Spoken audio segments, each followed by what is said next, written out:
This is part two of our conversation on the evolution of hip hop and the importance to the culture and the culture of hip hop as a genre.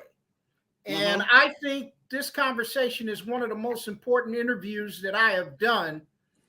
And today I wanted to start by picking up with the East Coast, West Coast situation. I know there was a lot of negatives, but there were some positives that came out of that because it brought even more attention to the hip hop industry. Am I correct?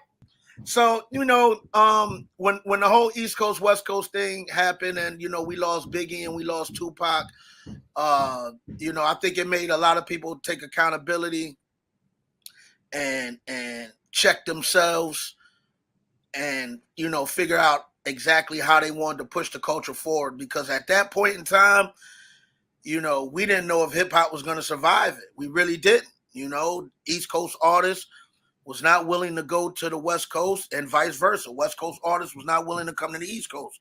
So, the game was stagnant for a little bit until the South came in and really, carried the torch and took it to that whole next level, which was, the South, in my opinion, still has a chokehold on hip hop music right now. Atlanta really became an instrumental part of hip hop. Bone Crusher, some of the early hip hop artists that came out of Atlanta, Georgia. Outkast, T.I., yes, sir. Ludacris. These artists definitely, took Atlanta rap, put it on their back, and propelled it to where it is today. So, and then kudos to the South. Right, and the marriage between R&B and hip hop kind of exemplified itself with the Southern Atlanta artists too, because you had the rise of Jermaine Dupri as a major producer. LA and Babyface moved out to Atlanta at that time, and they established LaFace Records, and that was how we got the TLCs of the world, and groups like that. Usher as well, that's LaFace Records. So, Atlanta has really, took hip hop and pushed it even further with, their Southern way of doing things. So, I embrace it all. I really do. I love it. I think it's a great thing. But I want to get back to that East Coast, West Coast rivalry. Was it hype or was it for real between P. Diddy and Suge Knight? I mean, and Suge Knight. No, that beef was real. It spilled over into East Coast, West Coast, but initially Suge Knight and Sean Puffy Combs had a real beef. They started out as friends. They were two young black men with two powerful record labels, doing it for the culture. But there was a incident in Atlanta that Suge Knight's best friend died. He got shot and killed, and Suge blamed Puffy for that. So that's where that whole beef really, really started. And then once, Tupac went to jail, once he got shot in New York and then went to jail, he basically, Suge Knight basically just took advantage of that situation. Nobody was really willing to bail Tupac out on his appeal. And Suge Knight stepped in. Pac wanted to get out of jail in the worst way. And when Suge Knight, put up his bail money and got him out of jail, rumor has it that Tupac signed a deal on a napkin in jail. And, they came to the conclusion that I'm going to ride for Suge and Death Row. And, I think Tupac, and to sell some records, I just think he took what he knew to be not the truth and poured gasoline on it, and it blew up into the East Coast, West Coast beef, So if the personal incident between Suge Knight and Puffy never happened in Atlanta, and Suge Knight didn't lose, his best friend, then, probably would have never been no East Coast, West Coast beef. But because Suge Knight had a problem with Puffy at that time, his way to get back and get revenge was to go sign Tupac and put a battery in Tupac back. And Tupac did what he felt, I guess, he had to do for Suge Knight, for getting him out of jail. And, and let's not forget, Tupac felt that Biggie was, his protege, his little man. So when Biggie came out to sell so many records right out the gate, Tupac wasn't selling records like that before. You know what I mean? He was going gold at best. So he wanted that success that Biggie had. Biggie came out the gate fire hot, and he wanted that success. He was like, I put this guy in the game, or at least schooled him to the game. I get shot. And, when you're in jail, I guess you just have time to think about your life and circumstances and the things that led you up to get there. But I think Tupac knew that Biggie didn't have nothing to do with him getting shot. I just think he took that opportunity and he ran with it to sell records and to get the success that he always wanted to have. And it worked for him until it didn't, So let me ask you this. Two generational hip hop artists. Mm-hmm. Both lose their lives early in their, probably at the height of their career. Right, absolutely. How devastating was that to the hip hop culture? But it also helped to advance the culture too, because these guys, it seems like their music is life. It has no life expectancy on it. It's lifeless. So you can play Tupac and Biggie today, and you can rock the house on absolutely. Either side. Yeah, absolutely. How important were they to the culture, and how devastating was it to the culture to lose these guys at the height of their performing levels? I mean, when Tupac and Biggie hit the scene, and actually Tupac hit the scene first, Tupac's impact on me, just as a DJ, his first record that I heard him solo on was Brenda's Got a Baby. And that was just a powerful message to any, teen woman going through, teen pregnancy. What the?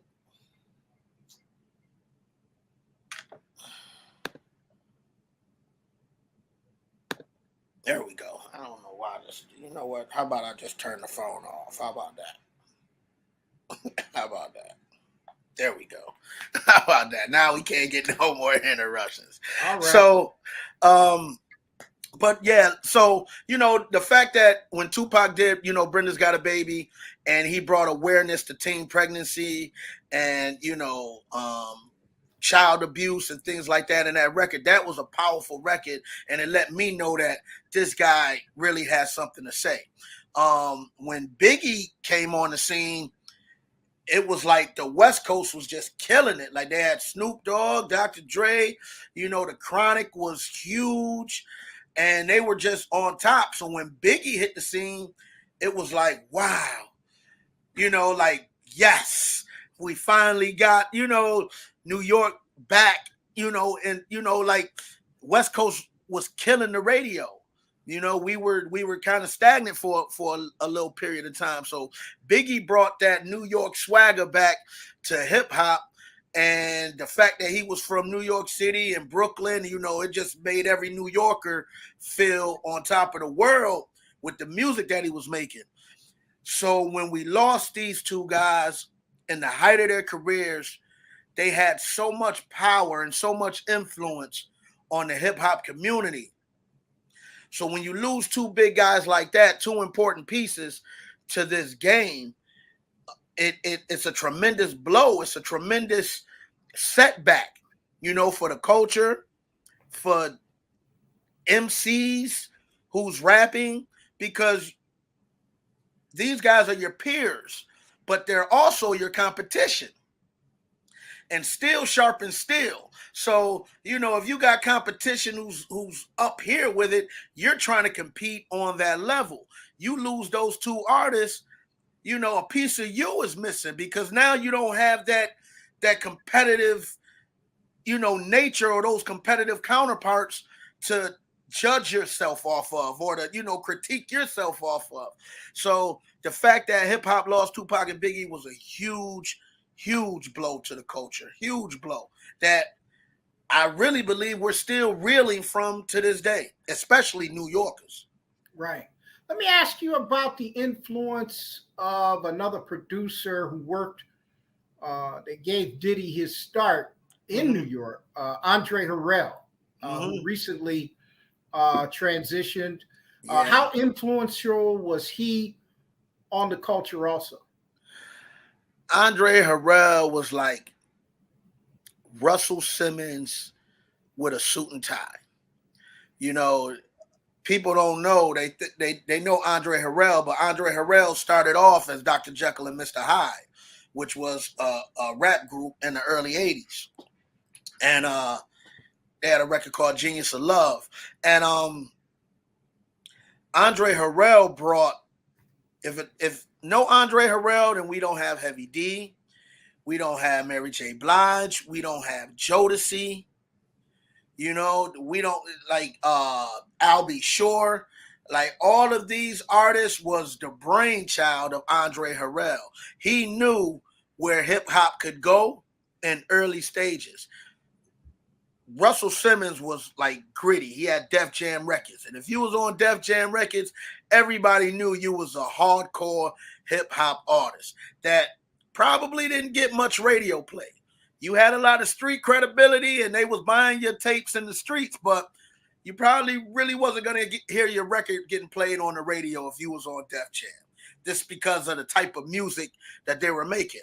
Andre Harrell just flipped the coin on that and was like, I want to polish hip hop up. I want to, when we go out to these clubs, we're dressed up in suits. We having a nice time. We got on Bally's. We got on, our silk blazers, and we got our gold on, and we want to look fly. So that's the type of energy that Andre Harrell brought to the hip hop culture and the game. And that's when we really started to hear hip hop on radio. Heavy D and the Boys was as clean as you can get in hip hop, and they made great music. Like he coined Mary J. Blige. He gave her nickname, which is the Queen of Hip Hop Soul. Like, that's Mary J. Blige's title, the Queen of Hip Hop Soul. And if you listen to her music, that's exactly what it sounds like. She has hip hop driven beats, but her voice is so melodic and so angelic that, it's the soul that she puts on top of the beat. So Andre Harrell, God bless the dead, will forever be missed. And if it wasn't for Andre Harrell, we would have no Puff Daddy. That's right. Puff, knew what he wanted to do early on in his life, and he sought out Andre Harrell. Andre gave him a chance, and Puff took that opportunity and, became a mogul in hip hop and life. And, now he has Revolt TV. So look what hip hop can do for someone's life. It can literally change your life and for the better. And that's why I love, hip hop so much, because it gave me everything I've ever wanted out of life. Really, it did. Tell me about the emergence also of the genius, brilliant businessman, and the rise of Rock Nation with Jay-Z. Jay-Z was, just a great artist. Absolutely. But I felt he was a combination of the Andre Harrells, the performers, the Tupac, the Biggies. He's a great, great performer from New York. Yep. But also, he became the astute businessman of hip hop, even more so than Diddy. Even though Diddy is great, great businessman, there's no question about that. Diddy's a great, great businessman. But Jay-Z is the first billion-dollar hip hop business / artist. And tell me about his rise. There's no mind quite like Jay-Z. You know, Jay-Z's rise to Jay-Z used to be with Jaz-O. And Jaz-O had a record deal back in like 88, 87, 88, 89. So Jay-Z was kind of Jazz's sidekick, you know, for lack of a better term. He was his man, he was a side man. But anybody who knew Jay-Z knew at that time that Jay-Z was nobody's sidekick. You know what I mean? He might have been a sidekick in rap, but if you knew him, then you knew Jay-Z was about his business from that day. Now, all Jay did was took what he knew in the street game and he applied it to hip-hop. He applied it to music. He took that same hustle that he was doing in the streets that could have got him killed, and he applied it to rapping. And Jay-Z used to rap so fast. Like, all his raps used to be, and then they call me Jay-Z when they're back, like, it used to be like, he used to, like, double up his syllables and stuff like that. I think he seen the success that Biggie was having, the success that Nas was having. And he sat back and he said, I think I'm going over their heads a little bit. They can't understand me, even though what I'm saying is pretty dope. They're missing it. So all he did was slowed his flow down, and he came out with one of the, in my opinion, top 5 albums of hip-hop albums of all time, with Reasonable Doubt in 1996. When Jay-Z came out with that album, it put the whole industry on notice. It's kind of like when KRS-One came out and Boogie Down Productions. And then you had Eric B. and Rakim when he came out. You know, there's certain artists that come out and it's like, oh, wow, all right, this is different. This is better than anything that I've ever heard before. And that's what Jay-Z was. When Nas came out, it was the same way. When Biggie came out, it was the same way. So when Jay-Z came out, which was after all of those guys on his own, it was like, wow, this guy is phenomenal. So to see what he did with Reasonable Doubt, building Rockefeller Records with Dame Dash and Kareem Bigsburg, signing a distribution deal with Def Jam, and then taking all of these other artists like Memphis Bleak, Beanie Siegel, you know, all of these other talented guys, putting them under his wing, putting them out. Now they're stars in their own right, selling records. And then Rockefeller Records goes defunct. And then he builds up Rock Nation. This is the business mind of Jay-Z. This is the, you know, although I could rap forever, I have bigger goals. I have bigger aspirations.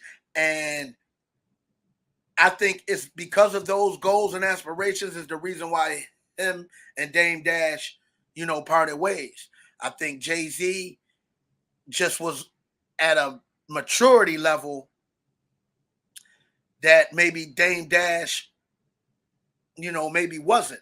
But Dame Dash has always been Dame Dash. So what worked for Jay-Z in the beginning with Dame Dash was now starting to work against him in the end Now, Dame never changed.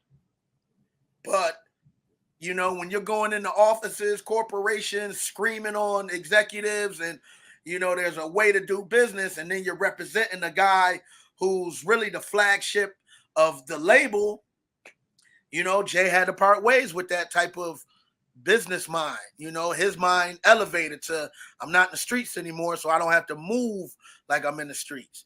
You know, so I think that's where their disconnect happened. But for Jay-Z to build Rock Nation to where it is now, and then having, you know, arguably the best female who's ever done it with Beyonce on his arm as his wife, it just shows you the you know, the level of genius that this guy has. You know, he's astute business people. Absolutely married to each other. And then you put that together, it's a conglomerate. It's like, you know. Let me ask you this. Jay-Z, one of the great things about hip-hop is that they bring so many people with them in success.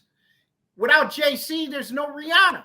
Right. You know, I mean, this guy has really developed a lot of people and helped their careers. He was making movies. He had all of his boys in the movie. Exactly. That's one of my favorite movies too. Yeah. You know, so you know, Paid in Full, State Property. I love those movies. Excellent, excellent movies. And, you know, this is a conversation that we're going to continue. And I enjoy talking to the legend of music because he just knows this information verbatim.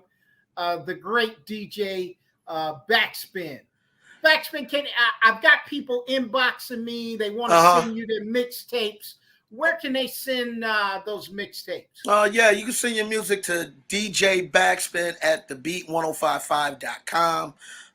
You know, I open up my emails every day. So, you know, if it's good music, I rock with it. That's my only criteria. Just make sure it's good and the quality is good too. Please make sure the quality is there. And it has to be clean, correct? If you want any type of airplay, you want it on the radio. You gotta have clean versions. I love dirty versions, but you gotta have clean versions. So, yeah. You know, I want to do another program on the evolution of hip hop, and I want to kind of preview that a little bit. But the influence of the Public Enemies, X-Clan, Digital Pockets, that was another. It was an era that opened the minds of so many people. These were the storytelling, KRS-One, Boogie Down Production. Yeah. And I want to do a show on that. But I want to close this one out. When did the feud, we got about 3 minutes. When did the feud East Coast, West Coast come to more of an end and understand that we're in business and we gotta, you know, cooperate with one another? It's a good question. I would have to say around, let me see, Biggie got killed in March of 97. I would say probably a year, maybe a year and a half later. So closer to 99, I think was when everybody, you know, after Biggie got killed, everybody just was like, all right, we got to take a break. Like, we got to figure this out. But I think it also made people, you know, take accountability and hold themselves accountable of how hip hop is going to move forward. So I think around, you know, late 98, early to mid 99, it was a calm, if you will, over, you know, hip hop music. So, you know, New York artists started going back out to LA, and, you know, LA artists started coming back to New York. You had Snoop Dogg and Puff Daddy going on, you know, sitcoms like the Steve Harvey Show to try to, you know, show the public like, you know, this East Coast, West Coast thing is dead. So, you know, I think hip hop artists just held themselves accountable, and as far as how hip hop was going to move forward and how we were going to progress. So, you know, and then again with the emergence of Southern hip hop, you know, that kind of took a lot of light off of East Coast, West Coast, you know, feud. So if I had to put a date on it, I would say, you know, 1999. And the rise of Atlanta, Georgia as a major music player in the influence of the hip hop industry. Well, we're down to our last 30 seconds here with the legend, the Hall of Famer himself, my main man, DJ Backspin. Can you just put out where people can send you the mixtapes, because they're asking me, they want to get you to sample their music. Where can they send those? They can send those to DJ Backspin at thebeat1055.com. You can also follow me on Instagram at DJ Backspin. That's DJ BACSPIN. And yeah, hit me up. I'm on Twitter as well, DJ Backspin. So, you know, I'm not hard to find. They can definitely, you know, get in contact with me. And also, I'm on the Beat 1055 every Monday through Friday, 3 p.m. to 7 p.m. And don't forget about the Back in Time Mix Show every Saturday morning, 9 a.m. to 12 noon. The Back in Time Mix Show is off the chain. It is the best music program on the air. I don't like getting up in the morning. I stopped doing sports in the morning because I don't like getting up. But I get up for the Back in Time Mix Show to hear my man DJ Backspin every weekend. Best show. He puts it together in such a way that it'll make you groove with you. Brother, I appreciate you. Looking forward to doing part 3. I want us to talk about the influence of the Public Enemies, the X-Clan. These are some great hip-hop artists that help rise the consciousness of our people and really build on the culture too. And I really want to talk about them in our part 3 next segment in the evolution of the hip-hop culture. I look forward to doing that. Let me know when you want to do that. Let's get it done. Whenever you're ready, Mario. You know, I love, you know, speaking on your platform, and you know, the love that you have for hip hop is super dope to me, and I appreciate, you know, the opportunity for coming on here and, you know, speaking my truth and letting the people know what's up when it comes to the culture and hip hop music. So thank you. Yes, sir. One of the best in the business, DJ Backspin. And let me tell you, if you're having parties and weddings, he's in high demand, and you better ask him 6 months in advance to get on his schedule. So calendar's pretty booked up. Need somebody, he's the one. All right. Hey, we're going to be back here next week on Night Talk with the Mighty Oba. This is part 2 of Hip Hop, the Evolution of the Culture, with my main man, DJ Backspin from the Beat 105.5 program director and music director there. Is one of the best in the business. Thank you for being with us. Thank you for having me. I appreciate it.